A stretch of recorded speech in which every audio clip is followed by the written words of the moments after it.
ദൈവതിരുനാമം മഹത്വപ്പെടട്ടെ. ക്രിസ്തു യേശുവിന്റെ ധന്യനാമത്തിൽ എന്റെ സ്നേഹവന്ദനം.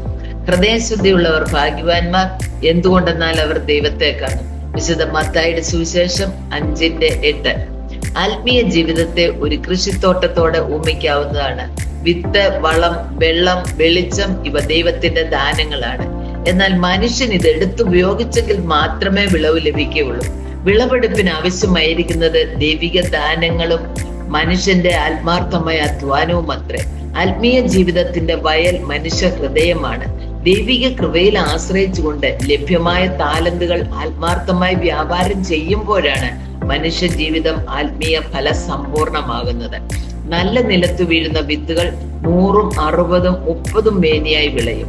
ചെവിയുള്ളവൻ കേൾക്കട്ടെ എന്ന് വിശുദ്ധ മത്തായിയുടെ സുവിശേഷം 13-8-9 വാക്യങ്ങളിൽ പറയുന്നു. ഹൃദയ ശുദ്ധീകരണത്തിന് ദൈവ കൃപയിൽ അധിഷ്ഠിതമായ ജീവിതം ആവശ്യമാണ്. ഇതിന് വിശ്വാസവും ആത്മാർത്ഥതയും കഠിനാധ്വാനവും വേണ്ടിയിരിക്കുന്നു. ഇത് ഉണ്ടാകുമ്പോഴാണ് ദൈവവചനം അവനിൽ സമൃദ്ധിയായി വിളയുന്നത്. ഹൃദയ ശുദ്ധീകരണത്തിലേക്കുള്ള വളർച്ചയുടെ ലക്ഷണങ്ങൾ എന്തെന്ന് നോക്കാം. 1. തിന്മയെ നേരിടുവാനും അതിജീവിക്കുവാനുമുള്ള ശക്തി നേടുക. 2. ആത്മധൈര്യത്തോടുകൂടെ ജീവിതത്തെ അഭിമുഖീകരിക്കുക. 3. തിന്മപ്പെട്ട ജീവിതത്തിന്റെ സ്വഭാവമായ ഭയം, ആകാംക്ഷ, ഉത്കണ്ഠ, നിരാശ എന്നിവയിൽ നിന്നും മോചനം നേടുക. 4. തിന്മയുടെ ശക്തിയിൽ നിന്നും വിടുതൽ പ്രാപിച്ച് നന്മയുള്ളവനായി തീരുക. 5. സ്വാർത്ഥത മാറി സഹോദര സ്നേഹമുള്ളവനായി തീരുക. 6. യഥാർത്ഥമായ സ്നേഹം, സന്തോഷം, സമാധാനം എന്നിവ പ്രാപിക്കുക. ഈ സ്വഭാവ സവിശേഷതകളിലൂടെ നിത്യജീവന്റെ അനുഭവത്തിലേക്ക് നമുക്ക് കടക്കുവാൻ സാധിക്കും. എന്നാൽ ഇത് പുറത്ത് കണ്ടെത്തുവാൻ സാധിക്കുകയില്ല. മനുഷ്യ ഹൃദയത്തിലാണ് ഈ പടവുകൾ ഉള്ളത്.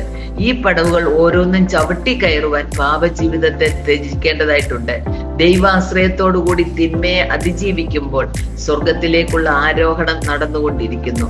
സഭാപിതാവായ പരിശുദ്ധ ഐസക് പറയുന്നു, തിന്മയിൽ നിന്ന് വിടുതൽ പ്രാപിക്കുവാൻ പ്രാർത്ഥനയോടുകൂടെ ആത്മാർത്ഥമായി പരിശ്രമിക്കുക. അപ്പോൾ ഹൃദയത്തിലുള്ള ദൈവരാജ്യത്തിന്റെ വഴി തെളിഞ്ഞു കാണും. എന്നാൽ പാപത്തിന്റെ ഭാരം ഈ കയറ്റത്തെ സാരമായി ബാധിക്കും.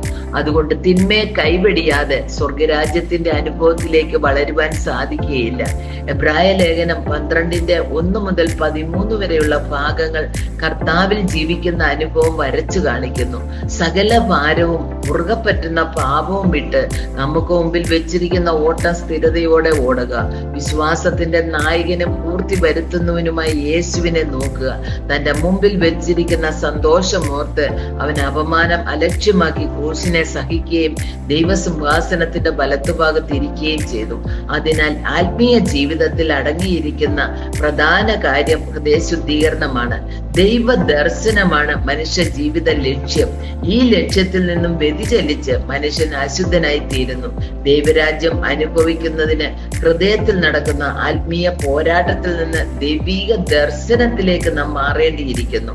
വിശുദ്ധ യാക്കോബ് ശ്ലീഹ 4:7 ഇതിനുള്ള പരിഹാരം പറയുന്നത്, ആകയാൽ നിങ്ങൾ ദൈവത്തിന് കീഴടങ്ങുവിൻ, പിശാചിനോട് എതിർത്ത് നിൽപ്പീൻ, എന്നാൽ അവൻ നിങ്ങളെ വിട്ട് ഓടിപ്പോകും.